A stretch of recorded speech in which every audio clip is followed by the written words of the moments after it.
kami membuat denah lokasi yang terancam bencana begitu. Dan itu memang pure pemikiran anak-anak gitu Kak, yang sebenarnya kita ini bisa juga ya terancam. Makanya ini titik penting bagi kami untuk menyiapkan program-program dari Dinas Pendidikan Kabupaten Bogor dan memberikan pemahaman bagaimana sih pencegahan dan penanggulangan bencana yang ada di satuan terutama pendidikan. Di pencegahan dan kesiapsiagaan. Nah, itu. Iya Mas, jadi inisiatif CFAN dalam menciptakan sekolah bencana itu adalah melalui Project S ini, yaitu Enhancing Safer Environment for School. Kami melibatkan seluruh elemen dari masyarakat dan juga dari pemerintah untuk memperkuat pelaksanaan SPAB atau sekolah aman bencana ini di wilayah Kabupaten Bogor, khususnya di Kecamatan Cibinong.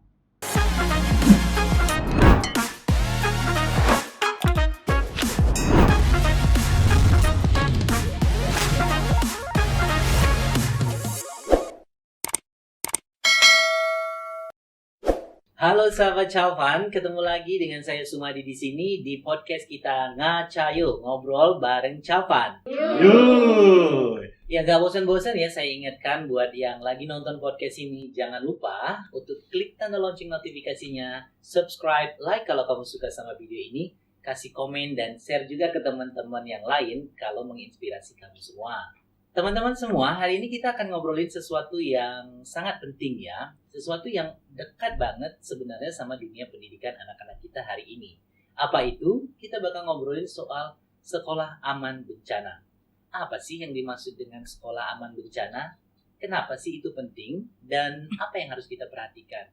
Terkadang kita juga bertanya-tanya inisiatif apa sih yang harus dilakukan oleh pihak-pihak. Dan hari ini kita sudah kehadiran beberapa tamu istimewa saya hari ini yang hadir bersama kita untuk ngebahas apa itu sekolah aman bencana. Hari ini ada Mbak Tia. Halo Mbak Tia. Halo. Dan ada Bu Miar. Halo. Dan last but not least ada Pak Yusef. Halo. Wah, luar biasa, senang banget ya saya ketemu sama Bapak Ibu sekalian, teman-teman semua. Ini kesempatan luar biasa, saya bisa ngundang teman-teman lagi untuk hadir di sini ngobrolin tentang sekolah aman bencana. Nah, apa yang kita pikirkan kan seringkali kita mikir bahwasanya ya sekolah itu seperti aman-aman aja ya, selama anak masih bisa bersekolah di kelas gitu ya, berkegiatan. Tapi kita nggak pernah mikirin sebenarnya ada sesuatu yang perlu kita persiapkan untuk memastikan keamanan di sekolah. Tapi sebelum kita mulai, ya mungkin kita kenalan dulu kali ya. Ada Mbak Tia, Pak Yusef, dan juga Bu Miar. Saya mau kenalan dulu dari Mbak Tia deh. Halo, nama saya Tia. Saya ditunjuk oleh Cavan Internasional di Indonesia untuk mengelola proyek Enhancing Safer Environment for School, di mana fokusnya adalah untuk pelaksanaan program Satuan Pendidikan Aman Bencana khususnya di Kabupaten Bogor. Terima kasih. Oke. Pak Yusef. Oke, baik. Boleh kenalan ya? Boleh. Baik. Oke, nama saya Yusuf Gunawan. Saya dari Distrik Kabupaten Bogor ya.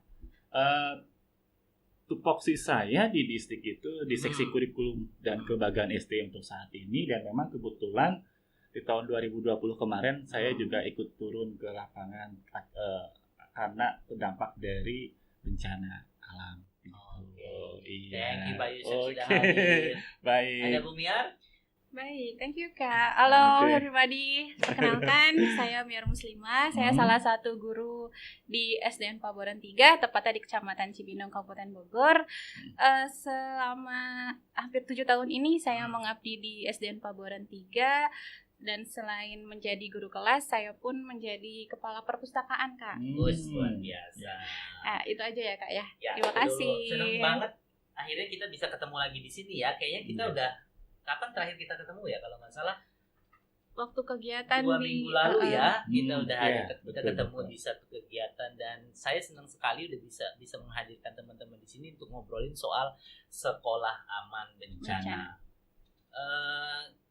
Kadang-kadang kan kita ngemikir kita nggak perlu mikirin soal keamanan di sekolah ya gitu ya, selama anak-anak bisa berkegiatan belajar mengajar gitu, dan kita mikir bahwasanya itu sesuatu yang natural aja gitu.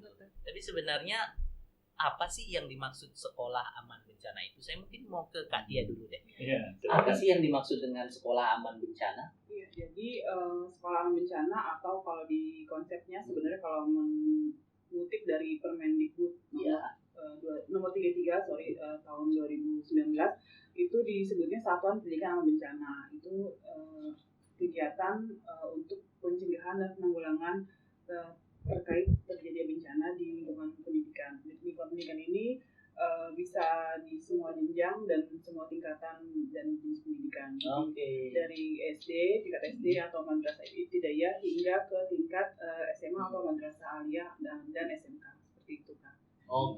Jadi itu meliputi semua satuan pendidikan ya, betul. Tidak hanya satu SD saja. Tingkatan sekolah ya. Apa sih yang menjadi indikator atau ukuran-ukuran kalau sekolah itu aman bencana?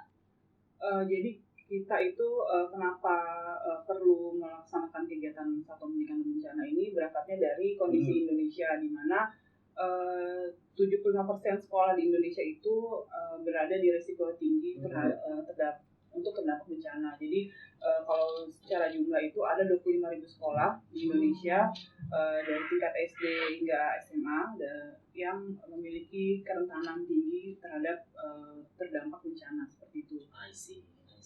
Oh, itu benar-benar kayak open eyes gitu ya, bahwasanya sebenarnya di Indonesia juga kita memang masih secara risiko tinggi ya, karena secara di Indonesia juga tingkat bencana atau kita bisa bilang Indonesia itu kan supermarketnya bencana ya, supermarketnya bencana, dan kadang-kadang kita suka lupa bahwasanya sekolah juga menjadi salah satu satuan penting yang perlu kita perhatikan untuk memastikan keamanan kebencanaannya. Saya kepingin ke Pak Yusef deh. Sebenarnya kalau kita melihat secara khusus Kabupaten Bogor Kabupaten Bogor dan kerawanannya terhadap kebencanaan, di mana sih posisi kita? Tingkat risiko kita di Kabupaten Bogor. Jadi memang di Kabupaten Bogor ini ada 40 kecamatan Mas Mandinya. Jadi kami memperoleh data dari Badan Penanggulangan Bencana Daerah Kabupaten Bogor itu ada 24 kecamatan yang rawan bencana. Nah, namun saya akan membagi lagi nih, seperti halnya ada kecamatan dari Sukajaya, ada kecamatan dari Cigudeg, Pamijahan, Nanggung, Jasinga, Lewiliang, Lewisadeng, Cisarua, dan lain sebagainya. Itu adalah termasuk dari kecamatan yang memang daerahnya perbukitan gitu. Dan memang saya pernah nih, boleh kita Pak Madi ya? Mas Madi ya? Oke. Jadi ketika tahun 2020 mungkin Mas Madi pernah dengar terkait tentang ada kejadian bencana di Kabupaten Bogor di 4 kecamatan. Ya. Ini ceritanya bisik-bisik kayaknya serem nih. Nih, ada nih 4 kecamatan Mas Madi ini ya. Salah satunya ada dari kecamatan Sukajaya Mas Madi. Sukajaya, Kecamatan Nanggung, Kecamatan Cigudeg, dan Kecamatan Jasinga. Tapi yang risiko berat itu ada di Kecamatan Sukajaya dan Nanggung gitu. Dan memang itu perlu sekali ya kaitan tentang tadi Satuan Pendidikan Aman Bencana begitu ya. Jadi itu apa yang terjadi di kecamatan tadi itu memang berdampak sekali dengan satuan-satuan pendidikan yang ada di sana ya. Saya pikir ini harus jadi salah satu yang diperhatikan oleh dinas pendidikan ya. Kalau boleh saya tanya lebih lanjut, seperti apa sih kebijakan yang ada di dinas pendidikan terkait dengan bagaimana kita mengupayakan satuan pendidikan yang aman bencana itu bisa lebih, katakanlah lebih kuat seperti itu, lebih bisa diterapkan di sekolah-sekolah. Mungkin saya kembali ke tadi ya Pak Madi ya, Mas Madi ya. Yang tadi saya sebut itu kan memang karena bencana banjir bandang dan longsor gitu ya. Karena memang kecamatan tersebut itu daerahnya perbukitan. Betul. Nah, dan kami dari distrik itu memang walaupun perbuknya di Kabupaten Bogor itu masih baru ya, di bulan Maret ya, bulan Maret 2022, tapi memang kami juga sebenarnya sudah melakukan yang namanya sosialisasi terkait tentang Satuan Pendidikan Aman Bencana tersebut gitu. Dan memang Itu dilakukan di ya, sekolah-sekolah gitu ya. jadi kami biasanya melakukan sosialisasi tersebut dengan mengundang ke pengawas sekolah gitu ya. Nah, pengawas sekolah dikumpulkan, kita berikan suatu materi terkait bagaimana sih pencegahan dan penanggulangan Satuan Pendidikan Aman Bencana. Karena kan kita tahu bahwasanya turunannya itu kan Mas Medi ya, Permendikbud nomor 33 ya tahun 2019 itu kan memang itu sudah ada tuh ya, dan kami mengacu ke sana walaupun memang perbuk kami belum terbit gitu ya. Jadi seperti itu. Jadi sebenarnya secara kebijakan di Dinas Pendidikan, bahkan mungkin dari Kementerian Pendidikan itu memang sudah diatur ya. Sudah diatur. Ada payung kebijakannya, ada juga aturan pelaksanaannya dan lain-lain. Dan ini merupakan sebenarnya tinggal bagaimana dinas-dinas pendidikan dan juga pihak dari sekolah bisa melakukan penerapan ya secara optimal. Oke. Saya pikir itu menarik ya. Saya kepingin kembali ke Mbak Tia karena kita tahu sebenarnya banyak pihak-pihak sebenarnya yang juga ingin yang melakukan katakanlah upaya-upaya penerapan itu atau berkontribusi dalam hal penerapan itu. Dan di sini Calvan juga melakukan salah satu program yang bertujuan untuk bagaimana sekolah bisa melakukan penerapan sekolah aman bencana bekerja sama dengan dinas pendidikan setempat dan lain. Boleh cerita nggak soal program itu? Iya Mas, jadi inisiatif Calvan dalam menciptakan sekolah aman bencana itu adalah melalui Project S ini, yaitu Enhancing Safer Environment for School. Jadi project ini bertujuan untuk meningkatkan kepedulian dari seluruh warga sekolah terhadap sekolah aman bencana. Warga sekolah ini terdiri dari banyak pihak selain tentunya siswa, juga guru, kepala sekolah dan staf sekolah, dan juga orang tua murid atau yang tergabung dalam komite sekolah. Jadi kami melibatkan seluruh elemen dari masyarakat dan juga dari pemerintah untuk memperkuat pelaksanaan SPAB atau sekolah aman bencana ini di wilayah Kabupaten Bogor, khususnya di Kecamatan Cibinong.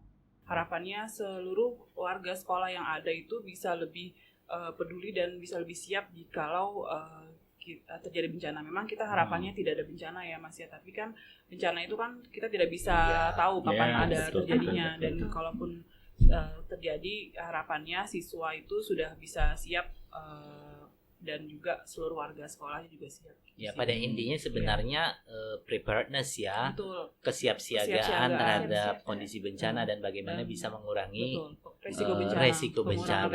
Bencana memang kadang-kadang tidak bisa kita tolak, tapi risikonya bisa kita minimalisir. Kematian ya. Iya, salah satunya itu ya, itu luar biasa. Kadang sebuah upaya preparedness bisa menyelamatkan banyak nyawa ya. Dan kalau Calvan sendiri perannya apa dalam proyek tersebut atau dalam kegiatan itu? Kita bersama-sama memfasilitasi dengan terutama dengan dinas pendidikan dan juga pihak sekolah terkait. Untuk saat ini memang kami fokus di 10 sekolah dasar negeri di Kecamatan Cibinong karena memang ini baru tahap awal. Dan kegiatannya sendiri itu bervariasi dari penguatan siswa untuk analisa risiko bencana di sekolah masing-masing, dan juga kita sudah memperkuat siswa kemampuan untuk menceritakan secara digital storytelling. Dan kedepannya di bulan berikutnya kita rencanakan akan mengadakan simulasi bencana, karena memang tujuannya kita mengedukasi terkait dari 3 pilar pelaksanaan SPAB itu, di mana manajemen bencana atau edukasi bencana ini sangat penting. Seperti itu. Itu penting banget ya, pengetahuan baik warga sekolah maupun siswa dalam hal kesiapsiagaan bencana. Dan saya tahu bahwasanya ada beberapa sekolah ya yang menjadi katakanlah target program tersebut. Salah satunya ada di sini, ada Bu Miar dari sekolah Mana Bu? SDN Pabuaran 03. SDN Pabuaran 03. 03, ya. Iya, Bu Miar nih salah satu guru yang mendampingi dan juga menjadi yang membidani program ini di sekolah ya. Betul. Luar biasa. Iya. Saya ingin Alhamdulillah. dengar ceritanya dong Bu. Di sekolah itu gimana awal muasalnya sekolah memutuskan untuk mengambil kesempatan melaksanakan program ini? Baik, gini Mas.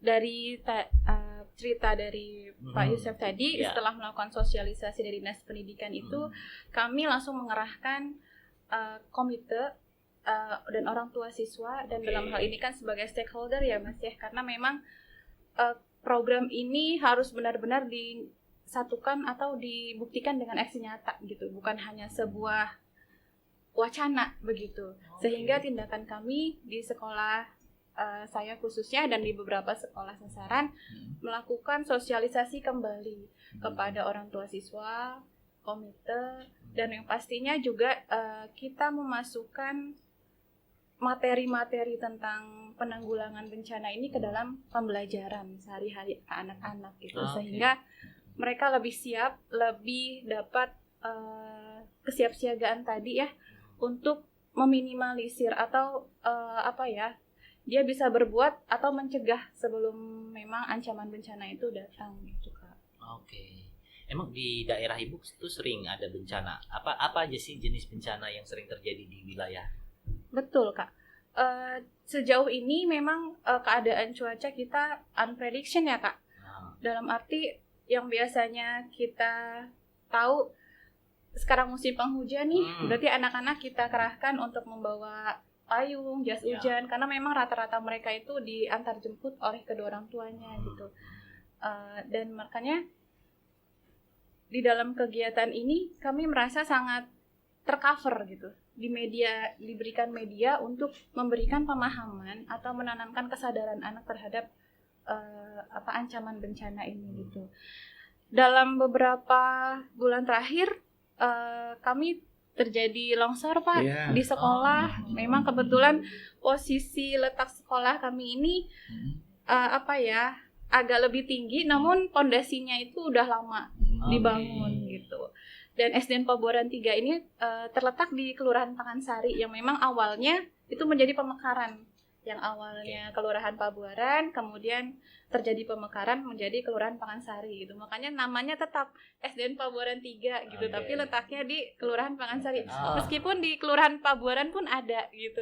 Oke, jadi sebenarnya kayak nyebrang gitu ya. Iya. Cuman saya tadi dengar ceritanya miris sekali ya, bahwasanya kita punya banyak kebijakan, kita punya banyak program-program sebenarnya untuk memastikan keamanan sekolah, tapi lagi-lagi kita nggak bisa terhindar kalau sekolah kita bisa terdampak terhadap sebuah bencana. Contohnya tadi ceritanya sekolah Pabuaran 3 juga pernah mengalami dampak dari sebuah bencana longsor gitu. Dan pelajaran apa yang Bu Miar dapat dari kejadian? Ketika terjadi bencana tersebut yang benar-benar memang kita tidak prediksi begitu. Memang awalnya kita merasa aman-aman saja yang tadi kita sampaikan. Tapi ternyata sesuatu datang dan mau tidak mau kita harus siap dan menerima resiko dulu, lalu kemudian kita membuat sebuah perencanaan bagaimana hal tersebut tidak terjadi kembali gitu. Kalau untuk kejadian longsor kemarin itu memang tepatnya di atas toilet siswa, dan saat itu terjadi memang saat pandemi, jadi kita masih daring sistemnya ya. Tidak terbayangkan jika hal itu terjadi saat keadaan luring atau dalam kegiatan pembelajaran tatap muka di sekolah gitu. Dari kejadian itu benar-benar memberikan kita pembelajaran juga, dan akhirnya dari sosialisasi dan pendidikan tadi kami berupaya untuk membuat sebuah program di mana nanti bisa menjadikan landasan atau menjadi sebuah organisasi lah untuk nanti kita bernaung ketika apa saja yang nanti akan kita butuhkan atau yang kita siapkan untuk memberikan pemahaman atau pembelajaran terhadap anak-anak. Ini terutama untuk sarana prasarana sekolahnya gitu ya Kak. Ya. Karena itu saling berkaitan antara sarana prasarana dan pemahaman sumber daya manusia, dalam arti di sini tenaga pendidik dan tenaga pendidikan dan bahkan ke peserta didiknya pun gitu. Yang ngomongin soal peserta didik dan juga program yang sedang dilaksanakan, boleh cerita nggak kegiatannya apa aja sih yang dilakukan sekolah melalui program SS Betul. Bersama Calvan? Ya, sejauh ini kegiatan dari Calvan ya Kak sangat menarik. Beberapa bulan yang lalu kami membuat denah lokasi yang terancam bencana begitu. Dan itu memang pure pemikiran anak-anak gitu Kak. Yang sebenarnya kita, oh iya ya, ini bisa juga ya terancam gitu. Kadang-kadang gurunya nggak kepikiran gitu. Tapi dari ide-ide anak-anak itu memang benar-benar kita belajar di sana. Kita membuat peta resiko bencana, lalu kita membuat nih kalau terjadi gempa nih misalnya, kita mau lewat mana ya Bu? Biar nggak saling tubrukan nih. Oke, kita buat jalur evakuasi gitu.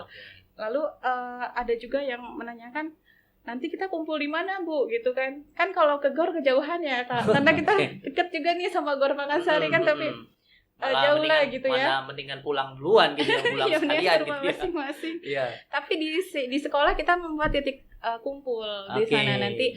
Jadi anak-anak itu kayak berimajinasi seakan-akan itu hal terjadi dan kita bisa menyiapkan jalurnya gitu, lalu berkumpulnya, lalu nanti setelah itu melakukan apa gitu, menyiapkan P3K-nya gitu jika memang ada yang mengalami atau terkena korban lah gitu. Baik, jadi kegiatan lebih pada bagaimana mereka bisa mengenali risiko, bisa mengenali situasi, dan juga bisa memetakan kebutuhan-kebutuhan kesiapan siagaan mereka. Betul, ya Kak. Kalau bencana terjadi.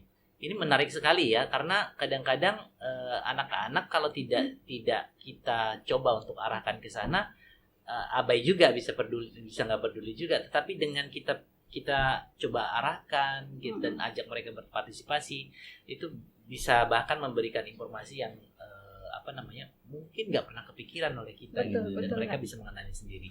Menarik. Saya pikir ada satu hal yang ingin saya tanyakan. Kadang-kadang kan dalam melakukan itu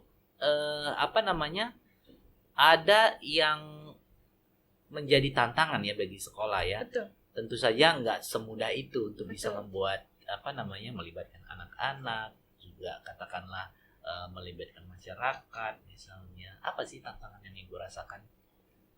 Tantangan memang selalu ada ya Kak. Ya. Apalagi kami ini sekolahnya masih berkembang gitu, dan budaya pemikiran masyarakat pun masih minim soal tentang tanggap bencana ini. Karena memang sebagian besar mereka berpikir kalau bencana ya udah qadarullah gitu, takdir. Jadi mau kita siapin apapun gitu ya, mau kita melakukan perencanaan apapun, kalau memang udah bencana ya udah gitu pemikirannya Kak. Jadi sebenarnya sebelumnya kita harus memberikan pemahaman dulu nih terhadap masyarakat sekitar, terutama memang yang orang tua siswa kami gitu sebagai stakeholder. Pelan-pelan tantangannya itu pertama ya pasti memberikan pemahaman kepada siswa gitu, kepada orang tua siswa. Kalau kita punya program ini gitu ya, nantinya akan kita lakukan secara konsisten gitu.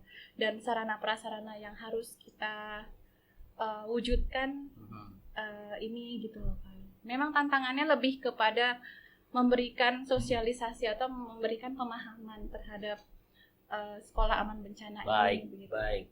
Itu memang yang perlu kita coba cari solusinya ya. Betul. Oke, jadi saya mungkin ke Pak Yusef lagi ya. Ini penting untuk kita tahu. Betul. Sebenarnya bagaimana Dinas Pendidikan melihat satuan pendidikan aman bencana ini penting. Seperti apa Dinas Pendidikan melihatnya dan kemana sih, seperti apa sih komitmennya? Saya pengen tahu. Gini, kalau bicara masalah itu Mas Adi nih, tadi sempat saya singgung tuh. Kan mungkin para audiens penasaran apa sih yang terjadi di Kabupaten Bogor ya terkait tentang penanganannya gitu Pak. Ya Mas Wadi gitu.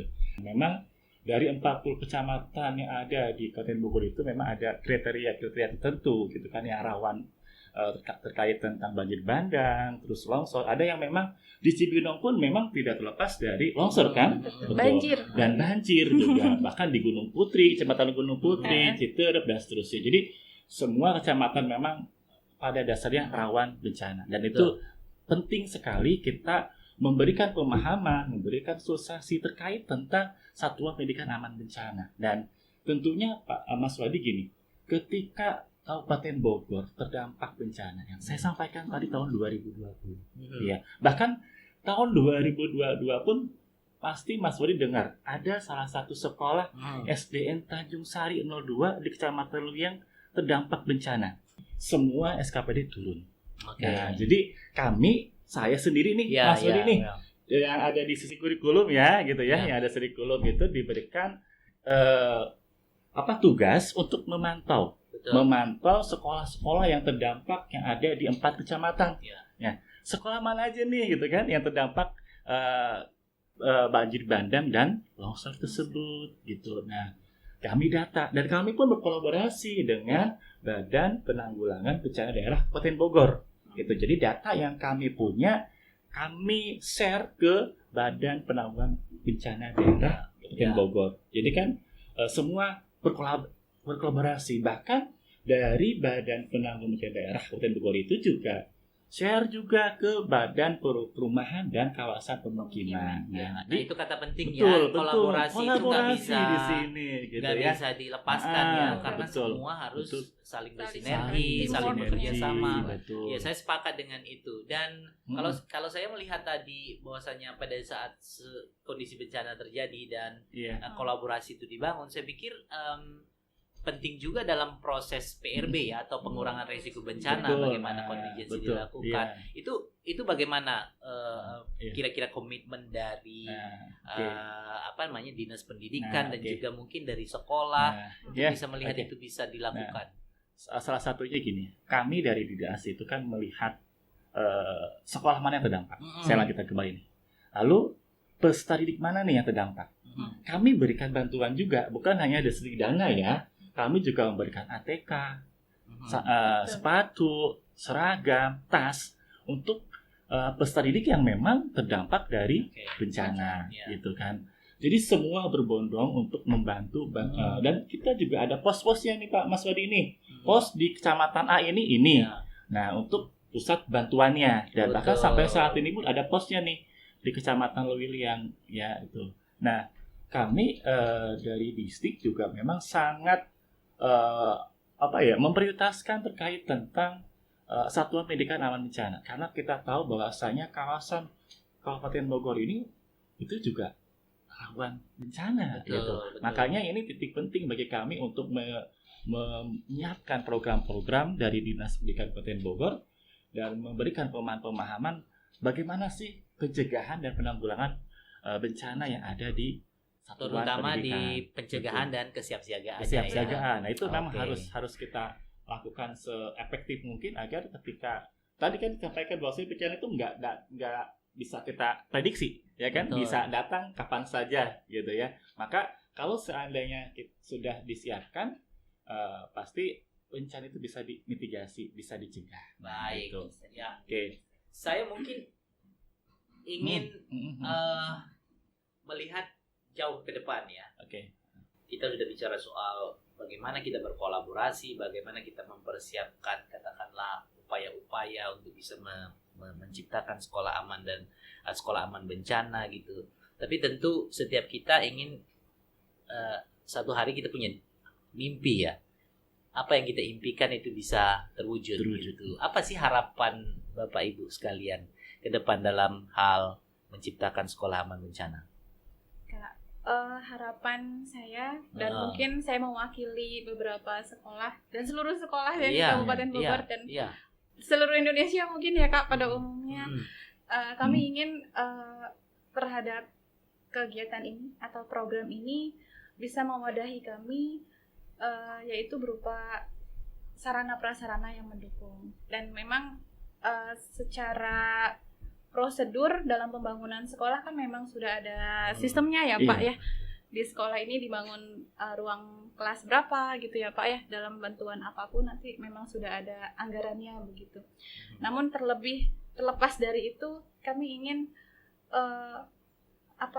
sosialisasi ini atau program ini selalu disosialisasikan gitu, terutama untuk memberikan pemahaman baru atau pembelajaran baru bagi kami yang memang sebelumnya kita anggap yang tadi sekolah aman-aman aja selama siswa bisa jajan, bisa main gitu kan ya. Jadi kayak ya udah aman aja gitu. Tapi ternyata keadaan yang kita nggak bisa prediksi, ancaman bencana yang tidak bisa kita baca sebelumnya itu terjadi gitu, sehingga sebelum nanti akan memakan banyak jiwa gitu. Jadi kami berharap digencar lagi gitu Kak, kegiatan-kegiatan positif seperti ini itu karena sangat bermanfaat gitu. Dan inginnya sih peserta didik kami pun mendapatkan wadah, dalam arti apakah nanti dalam bentuk materi pembelajaran atau buku pembelajaran gitu loh Kak. Karena memang kegiatan seperti ini pasti kami sampaikan kepada anak melalui kegiatan pembelajaran. Baik, itu mimpi yang luar biasa ya. Kedepannya kepingin lebih bisa lebih melibatkan lagi banyak sekolah-sekolah lain, bisa juga penerapannya juga lebih baik, banyak pihak-pihak juga terus berkolaborasi dan mendukung.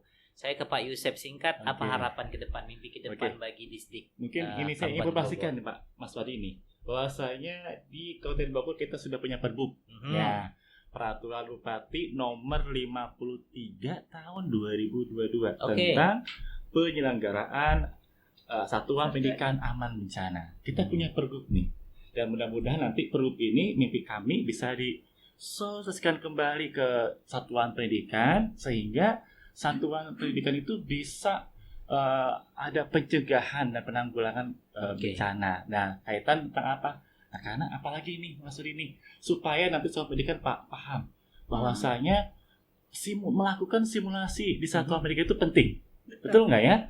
Supaya nanti kesiapsiagaannya tinggi gitu kan ketika suatu waktu ada bencana di satuan pendidikan. Lalu juga kita mencoba bahwasanya materi-materi kaitan tentang satuan pendidikan aman bencana ini diintegrasikan dengan intrakurikulernya.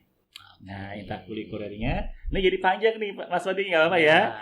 Intrakurikulernya, terus juga tentang ekstrakurikulernya, terutama di kepramukaannya nih Mas Wadi nih. Berikut juga ke kokurikuler ya. Kalau saat ini kalau kurikulum mereka itu ada P5, Proyek Penguatan Profil Pelajar Pancasila. Nah, kalau seandainya kita bicara masalah bencana, banjir gitu kan, itu bisa jadi proyek Mas Wadi. Seperti halnya temanya apa atau topiknya sampahku tanggung jawabku. Nah, ini akan menimbulkan kesadaran gitu. Saya mesti stop dulu. Saya ingin dengar harapan dari yang punya proyek. Ke depan harapannya seperti apa sih? Kalau harapan dari kami dalam pelaksanaan proyek Enhancing Safer Environment for School ini, kita pengennya semakin tinggi kesadaran masyarakat, terutama di Kabupaten Bogor terhadap kebencanaan. Karena Kabupaten Bogor sendiri ini adalah wilayah yang berada di wilayah urban, jadi penduduknya padat.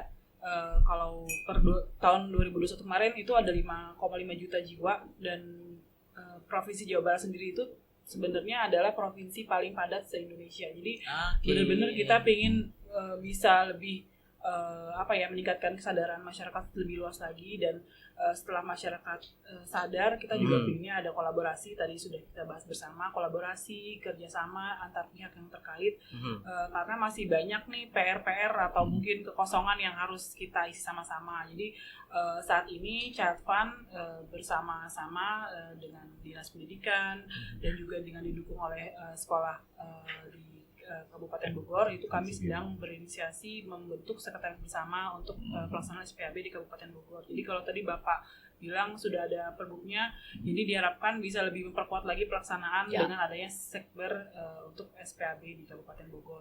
Oke, wadahnya udah ada. Lalu upaya-upaya sosialisasi Iya. juga harus mulai atau Betul. semakin Kebijakannya dikuatkan. ada. Kebijakannya sudah ada, tinggal bagaimana itu bisa diterapkan secara optimal. Menarik sekali diskusi ini, tentunya nggak bisa berhenti di sini saja Betul, ya. Jangan berhenti di ruang podcast saya saja, tapi ini harus benar-benar Betul. teraktualisasikan gitu ya Betul. di satuan-satuan pendidikan kita di Indonesia, sehingga anak-anak bisa belajar dengan tenang, aman, nyaman, bebas dari risiko bencana. Betul. Saya harus tutup dulu di sini perbincangan kita atau obrolan Betul. kita. Ya. Kita tentunya akan ngobrol-ngobrol lagi tentang topik-topik yang lain, tapi juga topik-topik yang penting buat untuk memastikan anak-anak kita tetap menjadi anak-anak Indonesia yang sehat dan hidup di lingkungan yang aman. Itu tadi obrolan kita bersama tamu-tamu saya yang datang dari jauh Kabupaten Bogor, datang kemari bersama kita khususnya untuk ngobrolin soal sekolah aman bencana. Terima kasih banyak teman-teman semua yang sudah hadir dan ngobrol buat saya atas informasinya. Semoga inisiatif yang kita kita lakukan, kolaborasinya juga bisa semakin sinergis ke depan untuk terciptanya lingkungan sekolah yang aman dan sehat bagi semua. Baik, sebelum saya tutup, saya ingin sampaikan lagi buat yang lagi nonton podcast ini, jangan lupa ya untuk klik tanda lonceng notifikasi, subscribe, like kalau kamu suka sama video ini, dan kasih komen, share dan juga ke teman-teman kamu supaya menginspirasi kita semua. Sampai kita ketemu lagi di podcast kita Ngaca Yuk, ngobrol bareng Chavan. Yuk.